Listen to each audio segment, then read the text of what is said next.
I am king of Mohenjo-Daro. My sculpture also symbolized closed mouth expression. I am king of Mohenjo-Daro. My sculpture also symbolized closed mouth expression.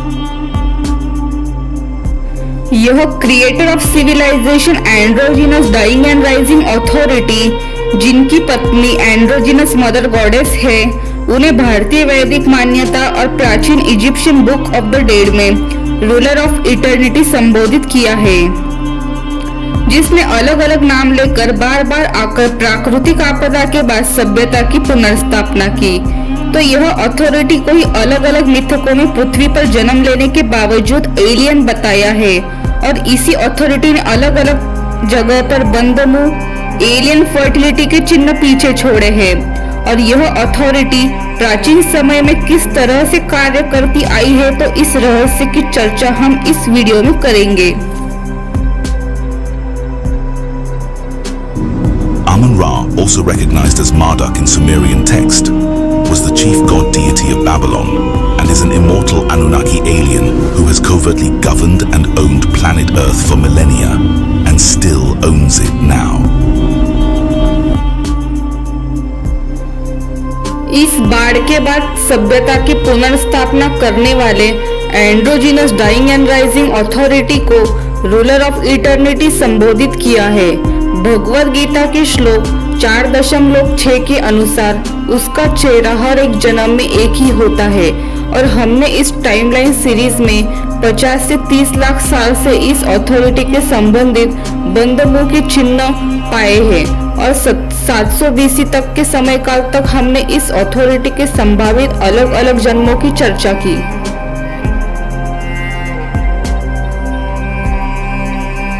ऐसा प्रतीत होता है कि प्राचीन काल में सभी देश और सभ्यताएं इस एंड्रोजिनस लाइट एंड थंडर सभ्यता के रचनाकार सत्ता के ध्वज तले कार्य कर रही थी, जिसकी विशिष्ट बंद मुख क्लोज माउथ की निशानी थी।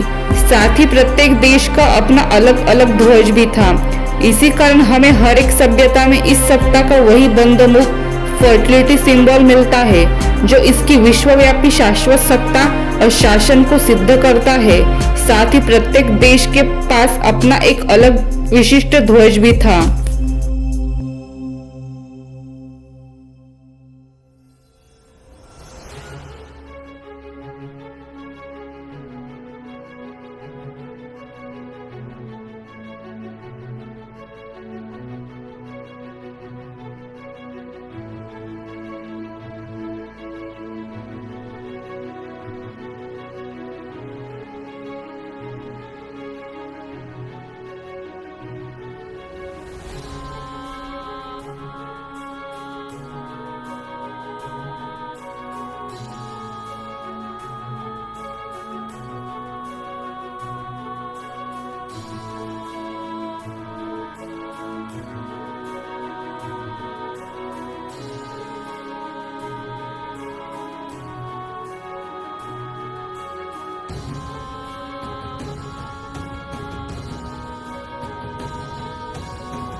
लाखों साल से मिले बंदमुंह के प्रतीक यह androgynous dying and rising authority की सभ्यता के संस्थापक के रूप में उस समय काल से उपस्थित होने का प्रमाण देते हैं।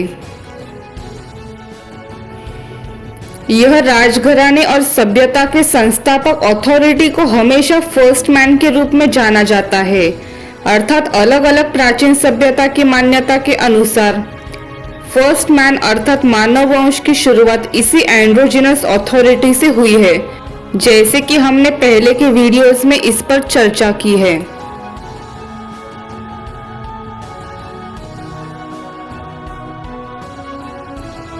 ईमा Jamshid of knowledge of civilisation after flood known as a first man. Keyumars, founder of Pishdadian dynasty, known as the first man.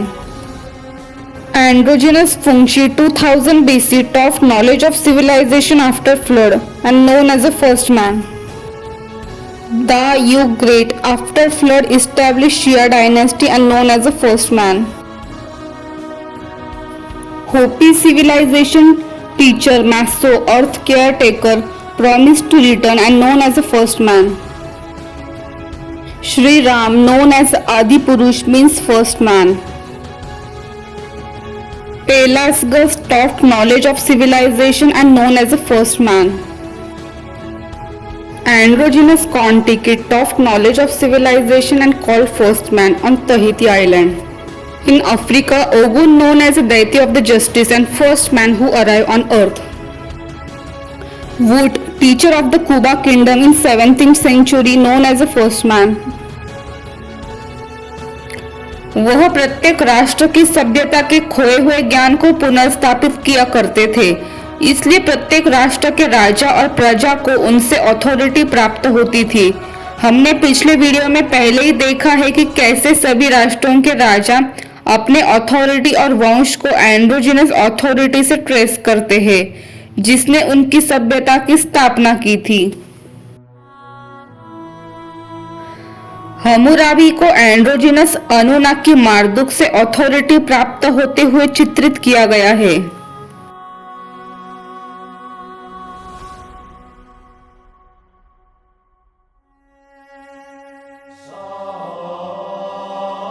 Androgynous Osiris, dying and rising authority, legitimate whoever sits on the throne of Egypt.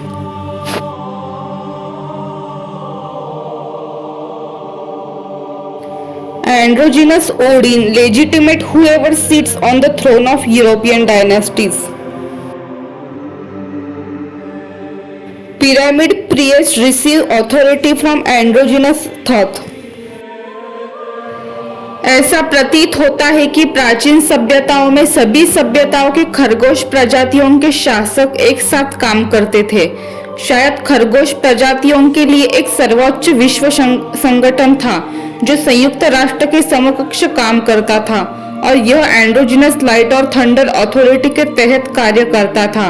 इस संगठन के तहत प्रत्येक सभ्यता और देश के लिए समांतर संगठन होते होंगे जो उनके संबंधित सभ्यता या देशों की रक्षा करते थे, ताकि वे बिच्छू और माइनाटार परिवार के सदस्यों के आतंक से खुद की सभ्यता को बचा सके। ये मूर्तियां केवल एक व्यक्ति द्वारा नहीं स्थापित की गई थी, बल्कि प्रत्येक सभ्यता और राष्ट्र के पुरावशेषों में पाई गई है। इसलिए यह तथ्य साबित करता है कि ऐसे मूर्तियों के निर्माण का आदेश देने वाला कोई विश्व शासक अथॉरिटी रहा होगा, और वह राजा अवश्य ही वही व्यक्ति रहा होगा जिसने सभी सभ्यताओं पर शासन किया था। यह अवश्य ही androgynous dying and rising authority सभ्यता के निर्माता का विचार रहा होगा, जिसे प्रत्येक सभ्यता में विभिन्न नामों से जाना जाता है। जैसे कि हम आज देखते हैं, लोग धर्म के प्रति बहुत संवेदनशील होते हैं और उनके धार्मिक रीति रिवाजों में किसी भी प्रकार का हस्तक्षेप समुदायों के बीच संघर्ष का कारण बन सकता है। यह तथ्य कि ऐसी मूर्तियां प्रत्येक प्राचीन सभ्यता के प्रत्येक धर्म के लोगों द्वारा बनाई गई थी, यह संकेत देता है कि वे किसी एक ही अथॉरिटी द्वारा निर्धारित नियमों का पालन कर रहे थे, और सभी राष्ट्रों पर अधिकार रखने वाला यह व्यक्ति अर्थात वही विश्व सम्राट था। यदि उसके पास सभी राष्ट्रों पर अधिकार था, तो हमें विश्व साम्राज्य और उसके विश्व शासक एंड्रोजिनस अथॉरिटी के इतिहास के प्रमाण क्यों नहीं मिलते? ऐसा प्रतीत होता है कि माइनाटार और बिच्छू परिवारों के अधिकारियों ने एंड्रोजिनस अथॉरिटी द्वारा स्थापित कानूनों को भ्रष्ट कर दिया। परिणाम स्वरूप हर सभ्यता में खरगोश परिवार के अधिकारी और लोग मिलकर इस एकमात्र एंड्रोजिनस अथॉरिटी के नाम को प्रत्येक सभ्यता में अलग अलग रूप से दर्ज करने के लिए सहयोगी बने। यह अथॉरिटी जो पृथ्वी पर जन्मा था, उसके प्रमाण सभी प्राचीन सभ्यताओं में पाए जा सकते हैं।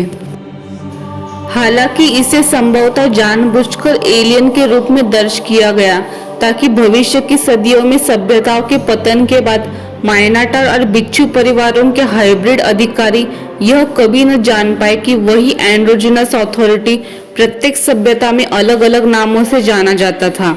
यदि वे इस सत्य को जान जाते तो वे इस एंड्रोजिनस अथॉरिटी के नाम पर धर्म की आड़ में अमानवीय और भ्रष्ट कानूनों को सभी सभ्यता पर थोपते, जैसे कि प्राचीन भारतीय मनुस्मृति की शोषणकारी असमानता या माया सभ्यता की क्रूर मानव बलि प्रथाएं, जिससे विभिन्न समाजों में अराजकता, अन्याय और खरगोश प्रजाति का शोषण होता।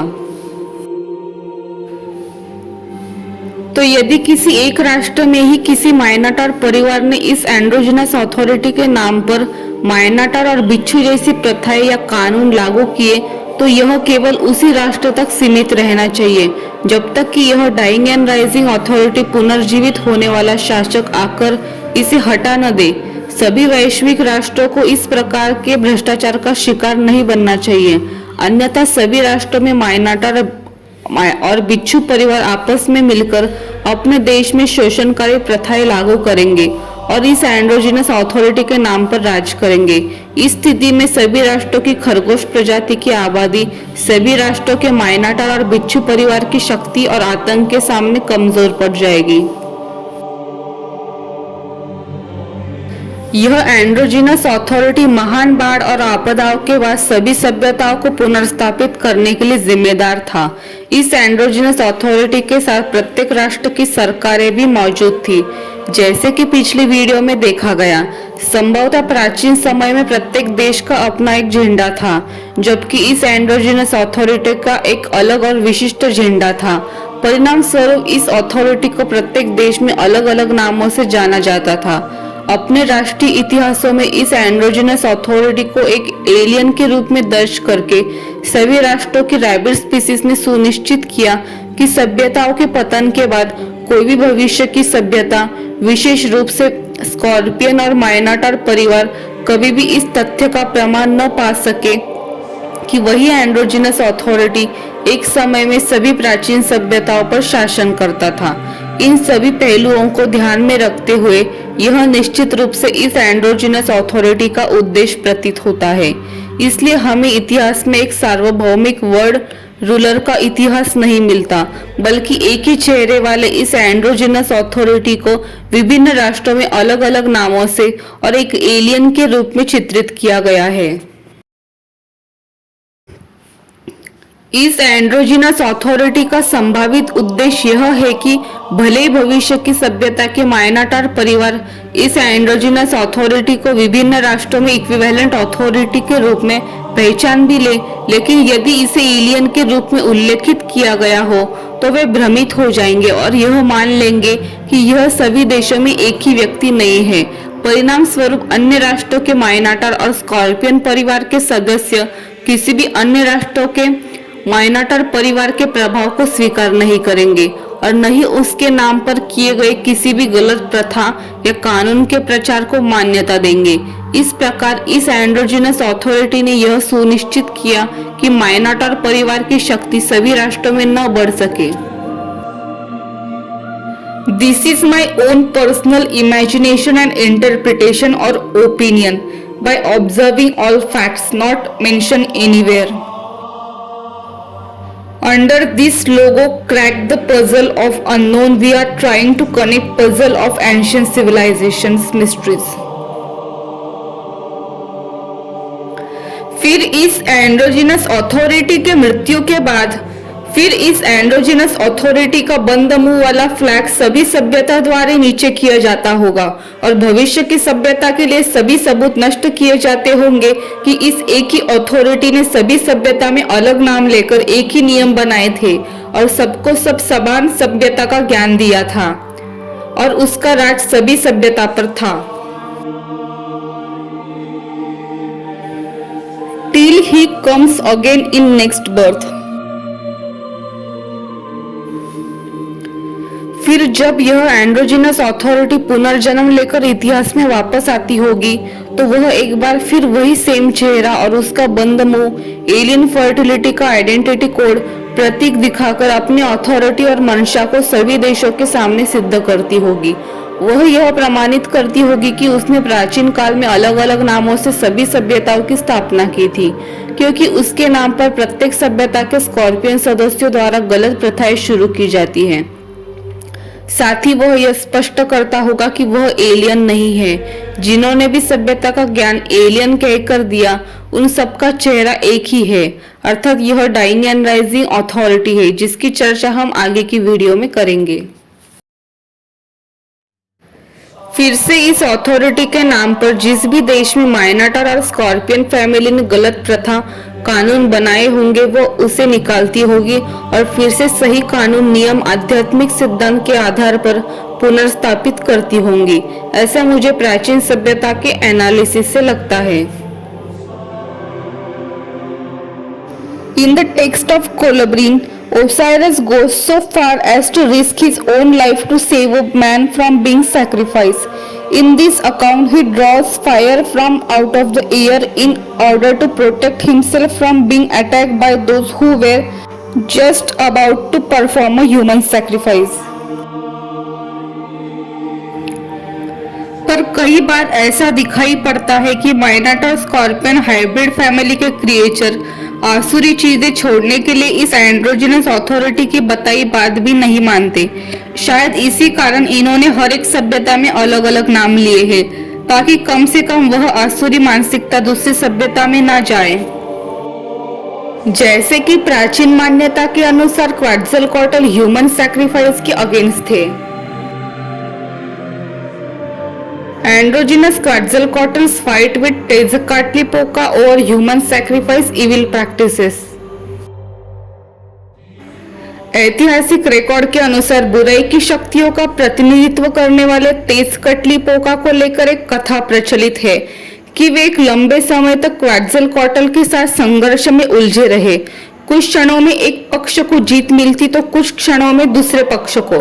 अंततः यह ब्रह्मांडीय संघर्ष तब समाप्त हुआ जब अच्छाई को बुराई ने पराजित कर दिया और क्वेट्ज़लकोएटल को बुरी शक्तियों के द्वारा टोलान सभ्यता से निकाल दिया गया। इसके बाद तेजकटलीपोका के प्रभाव में पूरे मेसो अमेरिका में मानव बलि की प्रथा फिर से शुरू हो गई। क्वेट्ज़लकोएटल ने अपने अनुयायियों से वादा किया कि वह एक दिन लौटेंगे, तेजकटलीपोका के गलत मान्यता को उखाड़ फेंकेंगे और एक नए युग की शुरुआत करेंगे। यह एंड्रोजिनस अथॉरिटी को सभी सभ्यता में सुपरनैचुरल पावर्स और लाइट एंड थंडर का देवता अर्थात प्रकृति पर कंट्रोल और मृत्यु को जीतने का वर्णन काफी सभ्यता के प्राचीन किताबों में मिलता है। जो कोई निर्मिति के सिद्धांत के आधार से यह सब सुपरनैचुरल पावर्स होती होगी। शायद इसी के कारण वो सभी स्कॉर्पियन फैमिली से खुद को बचा सकते थे, ऐसा प्रतीत होता है, और सभ्यता की पुनर्स्थापना कर पाते थे। Androgynous फुंगशी and androgynous yellow emperor के पास एनिमल टेलीपैथिक होने का वर्णन चीन की सभ्यता में मिलता है। डंगुन, androgynous yellow emperor, Hercules, androgynous ओसाइरस, androgynous फुंगशी, androgynous मार्दुक का वर्णन सुपरनैचुरल पावर्स के साथ किया है। एंड्रोजिनस अतीस एंड एंड्रोजिनस डायनोसियस और एंड्रोजिनस अनुनाकी को मृत्यु को जीतने का वर्णन मिलता है। हरक्यूलस की शक्ति की मिसालें आज भी प्राचीन ग्रीक पुस्तकों में मिलती है।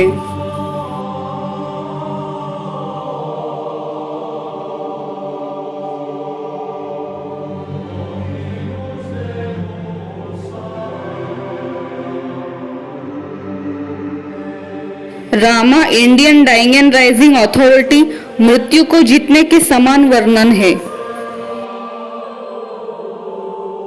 ब्रह्म सारे जन्मा नहीं जो राम को मारे। Incredibly like Osiris, Viracocha was also recorded as having the power to draw fire from out of the air. And like Osiris, he uses it only when in dire need in order to save his own life. A legend which was narrated by the local people to the Spanish explorer Pedro Leon stated that Viracocha had been working miracles and had built the Viracocha temple at the village now called Rakchi in Peru. The local people became hostile towards him and had sought to stone him to death. Viracocha then fell to his knees and raised his arms to the sky, causing fire to appear all around in the sky, terrifying them and saving his life. फिर से यह अगले जन्म में पुनर्जन्म लेकर यह authority वापस आती होगी। जब भी यह एंड्रोजिनस अथॉरिटी अपने प्रत्येक जन्म में वापस लौटी, उसने सभ्यताओं के बीच सभी ऐतिहासिक संघर्षों का हल किया। विभिन्न सभ्यताओं में इसके नाम पर उत्पन्न या शुरू की गई गलत प्रथाओं का उन्मूलन किया और अंततः सभी राष्ट्र इसे अपने ऐतिहासिक अभिलेखों में एक अलौकिक परग्रहीय सत्ता के रूप में दर्ज करने के लिए एकजुट हो गए। इसके मृत्यु के बाद सभी सभ्यताएं इस सत्ता के झंडे को झुका देती। इस प्रकार यह सत्ता प्राचीन काल से प्रत्येक जन्म में अपना कार्य करती आ रही है, यह मेरा विश्वास है। और अब हम इसे क्लोज माउथ मिस्ट्रीज श्रृंखला में प्रस्तुत की गई समय रेखा के माध्यम से समझने का प्रयास कर रहे हैं। क्योंकि हम ध्यान से देखें तो प्राचीन सभ्यता ने सिर्फ इस सभ्यता का ज्ञान देने वाले light and thunder androgynous authority को ही परग्रहीय कहा है। उसी प्रकार इस एंड्रोजिनस अथॉरिटी का वर्णन हमेशा रहस्यमय तरीके से किया है। वेदों में भी विष्णु को रहस्यमय दर्शाया है। आप तो रहस्यों के रहस्य हैं। We will discuss this in upcoming videos.